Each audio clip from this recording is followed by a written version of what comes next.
Hey guys, in this video I'll show you how to install iMovie on your Mac.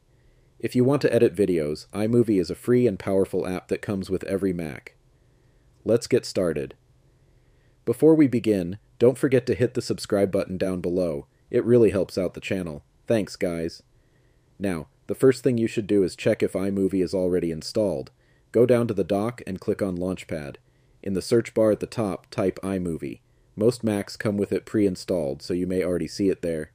If it doesn't show up, no problem. You can download it for free from the App Store.